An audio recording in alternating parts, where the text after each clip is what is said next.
வணக்கம். மதிமுகம் செய்திகள். இன்றைய முக்கிய நிகழ்வுகளை பார்ப்பதற்கு முன்பாக தலைப்பு செய்திகளை பார்க்கலாம். இந்தியா மீதான வரியை குறைக்கும் நிர்வாக உத்தரவில் கையெழுத்திட்டார் ட்ரம்ப். வர்த்தக ஒப்பந்தத்தை சாத்தியப்படுத்திய ட்ரம்பிற்கு பிரதமர் மோடி நன்றி தெரிவித்தார். விருதுநகரில் இன்று மாலை திமுக இளைஞர் அணி மாநாடு. திமுக செயல்பாடுகளால் எதிர்க்கட்சிகளின் தூக்கம் பறிபோய்விட்டதாக முதலமைச்சர் வீடியோ வெளியீடு. இஸ்லாமாபாத் மசூதியில் நடந்த தாக்குதலுக்கு ISIS பொறுப்பேற்பு. பாகிஸ்தான் குற்றச்சாட்டுக்கு இந்திய வெளியுறவு அமைச்சகம் பதிலடி. வரும் 17ஆம் தேதி தமிழ்நாடு இடைக்கால பட்ஜெட் தாக்கல். நிதியமைச்சர் தங்கம் தென்னரசு பட்ஜெட் தாக்கல் செய்ய போவதாக சபாநாயகர் அப்பாவு அறிவிப்பு. இந்தியா அமெரிக்கா இடைக்கால வர்த்தக ஒப்பந்தம் கையெழுத்தானதற்கு அமெரிக்க அதிபர் டிரம்பிற்கு பிரதமர் மோடி நன்றி தெரிவித்துள்ளார்.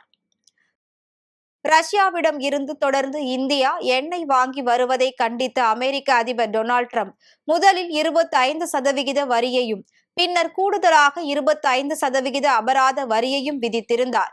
அதைத் தொடர்ந்து ரஷ்யாவின் எண்ணெயை வாங்குவதை நிறுத்த இந்தியா ஒப்புக்கொண்டுள்ளதாகவும் இதனால் இந்திய அமெரிக்க வர்த்தக ஒப்பந்தம் இறுதி செய்யப்பட்டுவிட்டதாகவும் இந்தியா மீதான 25% அபராத வரியை 18% குறைப்பதாகவும் அமெரிக்க அதிபர் ட்ரம்ப் கடந்த திங்கட்கிழமை தெரிவித்திருந்தார். இந்நிலையில் ரஷ்ய எண்ணெய் வாங்குவதற்கு எதிராக இந்தியா மீது விதித்த 25% அபராத வரியை ரத்து செய்யவும் உத்தரவில் அதிபர் ட்ரம்ப் கையெழுத்திட்டுள்ளார். அவரின் உத்தரவுக்கு நன்றி தெரிவித்து பிரதமர் மோடி தனது எக்ஸ் பக்கத்தில் பதிவு ஒன்றையும் வெளியிட்டுள்ளார். பதிவில் இந்தியாவில் சிறு குறு விவசாயிகள், தொழில் முனைவோர், ஸ்டார்ட் அப் நிறுவனங்கள், மீனவர்களுக்கு புதிய வாய்ப்புகளை உருவாக்குவதன் மூலம் மேக் இந்தியா திட்டம் வலுவாக மாற உள்ளதாக தெரிவித்தார். இதனால் பெண்களுக்கும் இளைஞர்களுக்கும் அதிக அளவிலான வேலை வாய்ப்புகளை உருவாக்க முடியும் என குறிப்பிட்டுள்ள மோடி, நாடுகளுக்கு இடையேயான ஒப்பந்தத்தின் அர்ப்பணிப்புக்காக அமெரிக்க அதிபர் டிரம்பிற்கு மோடி நன்றி தெரிவித்தார். திமுக இளைஞர் அணி தென்மண்டல மாநாடு விருதுநகரில் இன்று மாலை நடைபெறுகிறது. தமிழ்நாடு சட்டமன்ற தேர்தல் நெருங்கும் சூழலில் அனைத்து கட்சிகளும் தேர்தல் வேலைகளில் தீவிரமாக இறங்கியுள்ளன. அந்த வகையில் திமுகவும் தனது கட்சி கட்டமைப்பை வலுப்படுத்தும் வேளையில் மும்முரம் காட்டி வருகிறது. கடந்த ஆண்டு ஜூன் மாதம் மதுரையில் பொதுக்குழு, அதைத் தொடர்ந்து உடன்பிறப்பே வா சந்திப்பு, கரூரில் திமுக முப்பெரும் விழா, திமுக இளைஞரணி சார்பில் திருவண்ணாமலையில் வடக்கு மண்டல மாநாடு, திருப்பூர் மற்றும் தஞ்சையில் மகளிர் அணி தரப்பில் வெல்லும் தமிழ் பெண்கள் மாநாடு என தொண்டர்களை உயிரோட்டத்துடன் வைக்க திமுக முனைப்பு காட்டி வருகிறது. இதனால் 20 திமுக அமைப்பு மாவட்டங்களை சேர்ந்த 1 லட்சத்திற்கும் மேற்பட்ட நிர்வாகிகள் பங்கேற்க உள்ளனர். இதற்கான ஏற்பாடுகள் விறுவிறுப்பாக நடைபெற்று வருகின்றன. தென் மண்டலத்தை சேர்ந்த மாவட்ட, மாநகர, ஒன்றிய, நகர, பேரூராட்சி அலுவலக இளைஞரணி நிர்வாகிகள் உட்பட சுமார் 1.5 லட்சம் பேர் இந்த மாநாட்டில் பங்கேற்க உள்ளனர். மாநாட்டிற்காக ஏறத்தாழ 100 ஏக்கர் பரப்பளவில் முன்னேற்பாடுகள் பிரம்மாண்டமாக நடைபெற்று வருகிறது. பந்தல், மேடை, நிர்வாகிகளுக்கு உணவு, முதல்வர் ரேம்ப் வாக் செல்ல மேடை என நடைபெற்ற பணிகளை துணை முதலமைச்சர் உதயநிதி ஸ்டாலின் ஆய்வு செய்தார். முன்னதாக இந்நிலையில் இளைஞர் அணியினரை வரவேற்று வீடியோ வெளியிட்டுள்ள திமுக தலைவர் ஸ்டாலின், இளைஞர் அணி செயலாளர் உதயநிதியின் செயல்பாடுகளை பாராட்டியுள்ளார். அதேபோல் விருதுநகர் மாநாடு குறித்து வீடியோ வெளியிட்டுள்ள முதலமைச்சர் மு க ஸ்டாலின், திமுகவின் செயல்பாடுகளை கண்டு எதிர்க்கட்சிகளின் தூக்கம் பறிபோய்விட்டதாக தெரிவித்தார். பாகிஸ்தான் மசூதியில் நடைபெற்ற குண்டுவெடிப்பு சம்பவத்தில் இந்தியா கடும் கண்டனம் தெரிவித்துள்ளது. பாகிஸ்தான் தலைநகர் இஸ்லாமாபாத்தில் உள்ள ஷியா பிரிவு மசூதியில் நேற்று தொழுகையின் போது தற்கொலை படை பயங்கரவாதி நடத்திய தாக்குதலில் 31 பேர் உயிரிழந்தனர். 169 பேர் படுகாயமடைந்த நிலையில் தற்கொலை படை தாக்குதலுக்கு சர்வதேச பயங்கரவாத அமைப்பான ISIS பொறுப்பேற்றுள்ளது. இந்நிலையில் தாக்குதலின் பின்னணியில் இந்தியா, ஆப்கானிஸ்தான் கூட்டு சதி என்று பாகிஸ்தானின் குற்றச்சாட்டை இந்திய வெளியுறவு அமைச்சகம் திட்டவட்டமாக மறுத்துள்ளது. இந்த குற்றச்சாட்டு அடிப்படை ஆதாரமற்றது என தெரிவித்த அமைச்சகம், தாக்குதலுக்கு மிகவும் கண்டனத்துக்குரியது என்றும் உயிரிழந்தோருக்கு ஆழ்ந்த இரங்கலையும் தெரிவித்துள்ளது. மேலும் பாகிஸ்தானின் தனது சமூக கட்டமைப்பை பாதிக்கும் பிரச்சனைகளை தீவிரமாக தீர்ப்பதற்கு பதிலாக தனது சொந்த பிரச்சனைகளுக்கு மற்றவர்கள் மீது பழி சுமத்தி தன்னைத்தானே ஏமாற்றிக் கொள்வது துரதிருஷ்டவசமானது என்றும் தெரிவித்துள்ளது. இந்தியாவின் கண்டன அறிக்கை உலக நாடுகளின் கவனத்தை பெற்றுள்ளது. தமிழகத்தின் இடைக்கால பட்ஜெட் 17ஆம் தேதி தாக்கல் செய்யப்பட இருப்பதாக சபாநாயகர் அப்பாவு அறிவித்துள்ளார். தமிழக சட்டப்பேரவை தலைவர் அப்பாவு தமிழக சட்டப்பேரவை கூட்டத்தொடர் தொடர்பாக நெல்லையில் செய்தியாளர்களை சந்தித்தார். அப்போது பேசிய அவர், வரும் 17ஆம் தேதி 2026-2027 இடைக்கால நிதிநிலை அறிக்கையை தமிழக நிதி அமைச்சர் வாசிப்பார் என தெரிவித்தார். மேலும் 20ஆம் தேதி 2026-2027க்கான முன்பண மானிய கோரிக்கை, 2025-2026க்கான கூடுதல் செலவுக்கான மானிய கோரிக்கை அளிக்கப்படும் எனவும், அலுவல் ஆய்வு குழு கூடி கூட்டத்தொடர் எத்தனை நாள் நடத்தப்படும் என்பதை அறிவிக்கப்படும் என்று பேசினார். சசிகலாவை சந்தித்த அமமுக நிர்வாகியை கட்சியில் இருந்து நீக்க டிடிவி தினகரன் உத்தரவிட்டார். சென்னை போயஸ் கார்டனில் உள்ள சசிகலாவின் வீட்டில் நடந்த ஆலோசனை கூட்டத்தில் அமமுக மாணவர் அணி செயலாளராக இருந்த ஜீவிதா நாச்சியார் கலந்து கொண்டார். மதுரையில் அமமுகவின் முகமாக அறியப்படும் ஜீவிதா நாச்சியார் சசிகலாவின் ஆலோசனை கூட்டத்தில் கலந்து கொண்டது டிடிவி தினகரனையும் அமமுகவினரையும் கடும் அதிருப்தியில் ஆழ்த்தியது.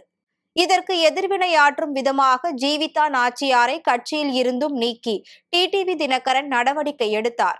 இது தொடர்பாக அமமுக வெளியிட்டுள்ள அறிக்கையில், அமமுக கொள்கை குறிக்கோள் கோட்பாடுகளுக்கு முரணாக செயல்பட்ட மாணவியர் அணி செயலாளர் ஜீவிதா நாச்சியார் மீது நடவடிக்கை எடுக்கப்பட்டதாக குறிப்பிட்டுள்ளார்.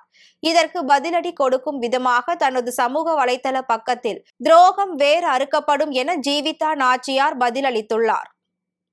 சபரிமலை தங்கம் திருட்டு வழக்கு தொடர்பாக விசாரணைக்கு ஆஜராக நடிகர் ஜெயராமுக்கு அமலாக்கத்துறை நோட்டீஸ் அனுப்பியுள்ளது. சபரிமலை ஐயப்பன் கோவில் துவார பாலகர் சிலைகள் மற்றும் கருவறை கதவுகளின் தங்க கவசங்கள் கடந்த 2019 புதுப்பிக்கப்பட்ட பிறகு அவற்றின் எடை குறைந்ததாக புகார் எழுந்தது. இது குறித்து கேரள உயர்நீதிமன்ற உத்தரவின் பேரில் 2 வழக்குகளை பதிவு செய்து கேரள காவல்துறையின் சிறப்பு புலனாய்வு குழு விசாரணை மேற்கொண்டு வருகிறது.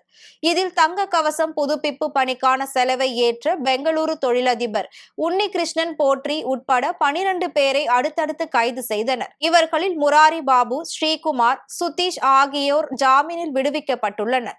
இந்த விவகாரத்தில் பண முறைகேடு தடுப்பு சட்டத்தின் கீழ் தனியாக வழக்கு பதிவு செய்து அமலாக்கத்துறை விசாரணை மேற்கொண்டு வருகின்றனர். இந்நிலையில் கடந்த 2019 சபரிமலை கோவிலில் இருந்து சென்னைக்கு எடுத்து வரப்பட்ட தங்க கவசங்களுடன் உன்னிகிருஷ்ணன் போற்றி ஏற்பாட்டில் நடிகர் ஜெயராம் வீட்டில் பூஜை நடைபெற்றதாக காணொலி வெளியானது. இதை அடுத்து இருவருக்கும் உள்ள தொடர்புகள் குறித்து ஜெயராமிடம் அண்மையில் SID விசாரணை மேற்கொண்டது. சென்னையில் உள்ள ஜெயராமின் இல்லத்தில் இந்த விசாரணை நடைபெற்றது. இந்நிலையில் அமலாக்கத்துறை விசாரணைக்கு ஆஜராகும்படி ஜெயராமுக்கு நோட்டீஸ் அனுப்பியுள்ளது. பிரதமர் மோடி 2 நாள் பயணமாக இன்று மலேசியா புறப்பட்டு சென்றார். பிரதமர் மோடி 2 நாள் பயணமாக இன்று மலேசியா சென்றுள்ளார். இந்த சுற்றுப்பயணத்தின் போது மலேசிய பிரதமர் அன்வர் இப்ராஹிமுடன் இருதரப்பு பேச்சுவார்த்தை நடத்த உள்ளார். இது தொடர்பாக பிரதமர் மோடி அலுவலகம் அறிக்கை ஒன்றை வெளியிட்டுள்ளது. அதில் மலேசிய பிரதமர் அன்வர் இப்ராஹிமுடனான பேச்சுவார்த்தை மூலம் இரு நாடுகளுக்கிடையே வலுவான உறவு ஏற்பட போவதாக பிரதமர் குறிப்பிட்டுள்ளார். மேலும் பல்வேறு துறைகளில் ஒத்துழைப்பை மேம்படுத்தும் என்றும் தெரிவிக்கப்பட்டுள்ளது. ஒன்றிய அரசை கண்டித்து 12ஆம் தேதி மாநிலம் முழுவதும் திமுக கூட்டணி கட்சிகள் போராட்டம் நடத்த உள்ளதாக அறிவித்துள்ளனர். ஒன்றிய பட்ஜெட்டில் தமிழ்நாடு புறக்கணிக்கப்பட்டதை கண்டித்தும் அதற்கு துணை போகும் அதிமுகவை கண்டித்தும் மத சார்பற்ற முற்போக்கு கூட்டணி சார்பில் வரும் 12ஆம் தேதி தமிழகம் தழுவிய மாபெரும் கண்டன ஆர்ப்பாட்டம் நடைபெற உள்ளது.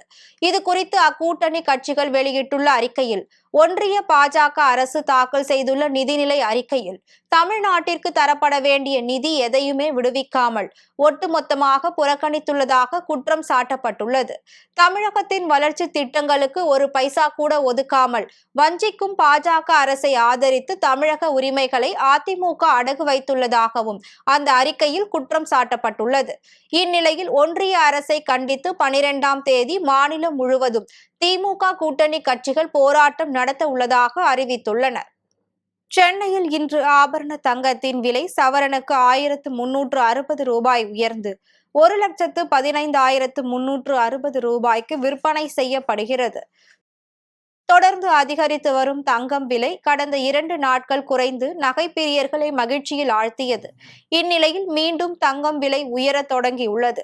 அதன்படி சென்னையில் இன்று 22 கேரட் ஆபரண தங்கத்தின் விலை கிராமிற்கு 170 ரூபாய் உயர்ந்து 14,420 ரூபாய்க்கும், சவரனுக்கு 1,360 ரூபாய் உயர்ந்து 1,15,360 ரூபாய்க்கும் விற்பனையாகிறது. அதேபோல் வெள்ளியின் விலையும் கிராமிற்கு 5 ரூபாய் உயர்ந்து 1 கிராம் வெள்ளியின் விலை 285 ரூபாய்க்கும், கிலோவிற்கு 5,000 ரூபாய் உயர்ந்து 2,85,000 ரூபாய்க்கும் விற்பனை செய்யப்படுகிறது. வேலூர் அப்பல்லோ மருத்துவமனையின் சார்பில் நவீன ரோபோட்டிக் மூலம் அறுவை சிகிச்சை செய்வது குறித்து அந்நிறுவனத்தின் மருத்துவர்கள் பேட்டி அளித்தனர். வேலூரில் சென்னை அப்பல்லோ மருத்துவமனையின் மருத்துவர்கள் மற்றும் முதன்மை மேலாளர் ஆகியோர் கூட்டாக செய்தியாளர்களை சந்தித்து பேசினர். அப்போது மூளை மற்றும் தண்டுவட கட்டிகள், புற்றுநோய் போன்ற சிக்கலான பாதிப்புகளை ரோபோட்டிக் மற்றும் நவீன ஸ்கேனிங் முறைகள் மூலம் மிக துல்லியமாகவும் பாதுகாப்பாகவும் குணப்படுத்துவதாக தெரிவித்தனர். இப்பகுதியை சேர்ந்த 1,00,000க்கும் அதிகமான நோயாளிகள் சென்னை அப்பல்லோ மருத்துவமனையின் சிறந்த மருத்துவ நிபுணத்துவம் மற்றும் நவீன தொழில்நுட்பங்கள் மூலம் உயர்தர சிகிச்சைகளை பெற்று பயனடைந்துள்ளதாக கூறிய மருத்துவர்கள், அறுவை சிகிச்சைகளை மத்திய மாநில அரசின் காப்பீட்டு திட்டங்களை கொண்டு பயனடைந்து கொள்ளலாம் எனவும் கூறியுள்ளனர். ஹெல்த் ஸ்கீம்ஸ்குள்ள இப்பதான் கொஞ்சம் கொஞ்சமா வர ஆரம்பிச்சிருக்கு. கவர்மெண்ட் ஹாஸ்பிட்டல் இதெல்லாம் பண்ண ஆரம்பிச்சிருக்காங்க. பட் பரவாயில்ல, அவைலபிள் ஆகி இன்னும் கொஞ்சம் டைம் ஆகும். இல்ல, இது மருத்துவ கார்டுகள் இருக்கு இல்லையா, இன்சூரன்ஸ் கார்டு, பெரும்பாலும் ரத்த கசிவுனால தான் வலிப்பு வர வாய்ப்பு அதிகம். இந்த ரத்த கசிவை வந்து நம்ம முழுசா வந்து நேஜி மூலமா ட்ரீட் பண்ணலாம். மேற்கொண்டு சுத்தமா இந்த காக்கா வலிப்புன்னு சொல்றீங்க இல்லையா, அதெல்லாம் சொல்ல வரீங்க, அது சுத்தமா ஏற்படாம இந்த ஏஜி மூலியமா ட்ரீட் பண்ணிட்டு ஃபர்தரா மெடிசன்ஸ் கண்டினியூ பண்ணோம்னா நமக்கு இந்த காக்கா வலிப்புன்ற பிரச்சனையே வராம, அதோட பக்க விளைவுகளும் வராம நம்ம சேஃப் லைஃப் லீட் பண்ணலாம். இந்த சிகிச்சை முறைகள் ஏழைகளுக்கு பயன்படுற மாதிரி ஏதாவது திட்டங்கள்? கண்டிப்பா சார். நான் ஏற்கனவே சொன்ன மாதிரி முதலமைச்சரோட விரிவான மருத்துவ காப்பீடு திட்டம் பிளஸ் சென்ட்ரல் கவர்மெண்டோட காப்பீடு திட்டம், இது ரெண்டுமே வந்து நம்ம இந்த ட்ரீட்மெண்ட்ஸ்க்காக. நாகை மாவட்டம் வேதாரண்யம் பகுதியில் வெளிநாட்டில் வேலை வாங்கி தருவதாக கூறி பல லட்சம் மோசடியில் ஈடுபட்ட இளைஞரை போலீசார் கைது செய்தனர்.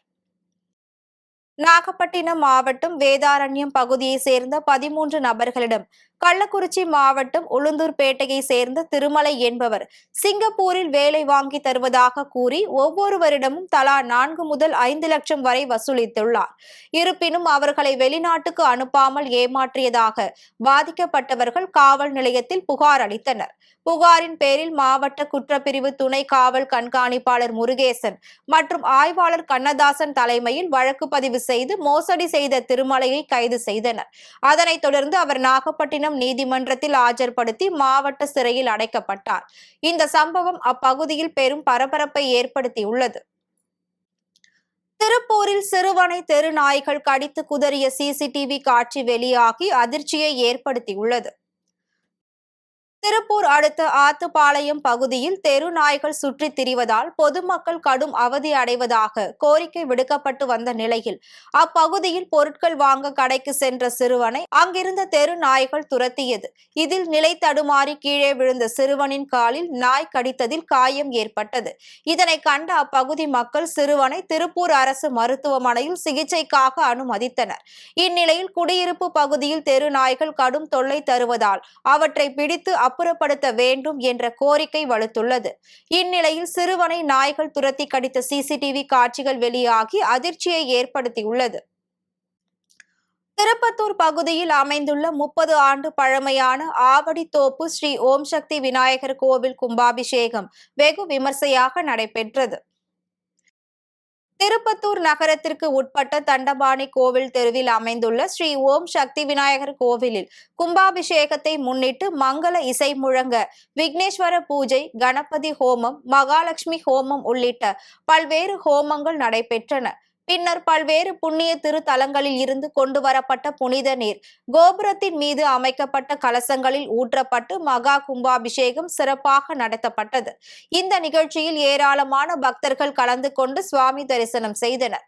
பின்பு கும்பாபிஷேகத்தில் பங்கேற்ற அனைத்து பக்தர்களுக்கும் அன்னதானம் வழங்கப்பட்டது.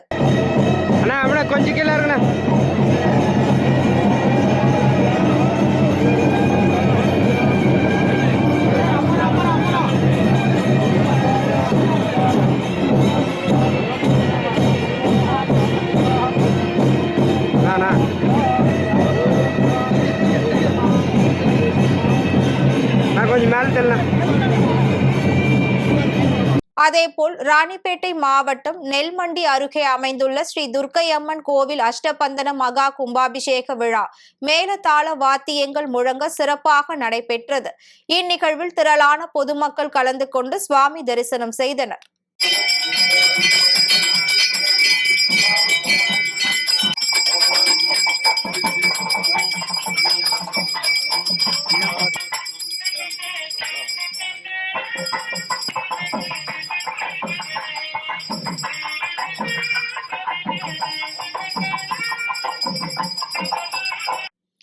திருப்பத்தூரில் விற்பனைக்காக வைக்கப்பட்டிருந்த 3 கிலோ கஞ்சாவை போலீசார் பறிமுதல் செய்தனர். திருப்பத்தூர் மாவட்டம் கேட்டூர் மாரியம்மன் கோவில் தெரு பகுதியில் விற்பனைக்காக கஞ்சா வைத்திருப்பதாக போலீசாருக்கு ரகசிய தகவல் கிடைத்தது. தகவலின் பெயரில் சம்பவ இடத்திற்கு தனிப்படை போலீசார் ரோந்து பணியில் ஈடுபட்டிருந்தனர்.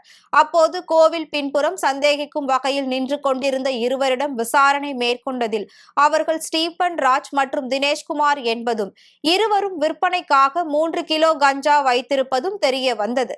பின்னர் தனிப்படை போலீசார் திருப்பத்தூர் நகர காவல் நிலையத்தில் இருவரையும் ஒப்படைத்தனர்.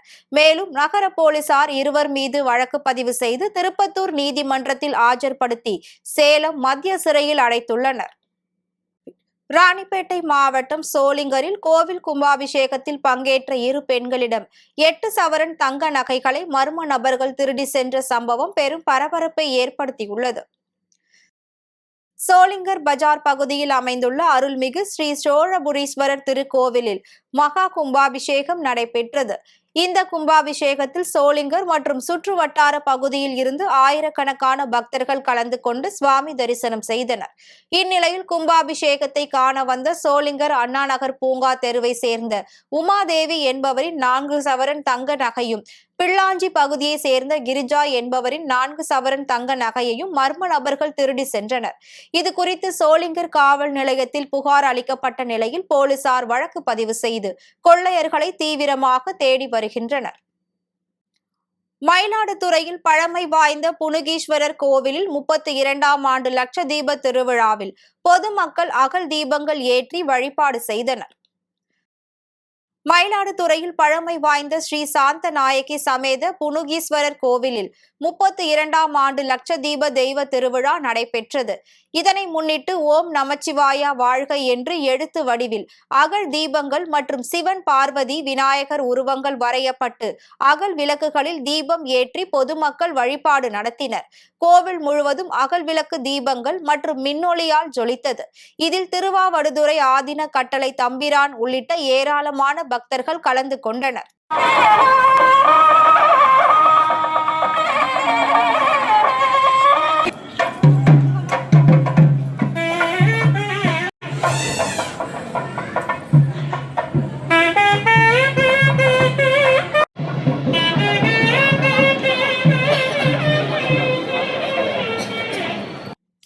அரியலூர் மாவட்டம் ஜெயங்கொண்டம் மற்றும் ஆண்டிமடத்தில் இருந்து சென்னைக்கு மிதவை பேருந்துகள் சேவையை அமைச்சர் சிவசங்கர் துவக்கி வைத்தார். அரியலூர் மாவட்டம் ஜெயங்கொண்டம் மற்றும் ஆண்டிமடத்தில் இருந்து சென்னைக்கு மிதவை அரசு விரைவு பேருந்து இயக்க வேண்டும் என அப்பகுதி மக்கள் கோரிக்கை விடுத்திருந்தனர். பொதுமக்களின் கோரிக்கையை அடுத்து ஜெயங்கொண்டம் மற்றும் ஆண்டிமடத்தில் இருந்து மிதவை பேருந்து சேவையை போக்குவரத்து மற்றும் மின்துறை அமைச்சர் சிவசங்கர் துவக்கி வைத்தார். இந்த விரைவு மிதவை பேருந்து இயக்கப்படுவதால் அப்பகுதியை சேர்ந்த பொதுமக்களுக்கு பெரிதும் பயனுள்ளதாக இருக்கும் என அவர்கள் மகிழ்ச்சி தெரிவித்தனர். இந்நிகழ்ச்சியில் ஜெயங்கொண்டம் சட்டமன்ற உறுப்பினர் கண்ணன், ஒன்றிய செயலாளர்கள் தனசேகர், கணேசன், மாவட்ட துணை செயலாளர் கணேசன், ஜெயங்கொண்டம் நகர செயலாளர் வெற்றி கொண்டான், கருணாநிதி உள்ளிட்டோர் கலந்து கொண்டனர். சீனாவில் குளிர்காலம் முடிந்த நிலையில் வசந்த காலத்தை அந்நாட்டு மக்கள் ஏர்பூட்டி கோலாகலமாக வரவேற்றனர். சீனாவில் குளிர்காலம் முடிந்து வசந்த காலம் தொடங்கிய நிலையில் அதனை அந்நாட்டு மக்கள் பாரம்பரிய முறைப்படி உற்சாகமாக கொண்டாடி வருகின்றனர்.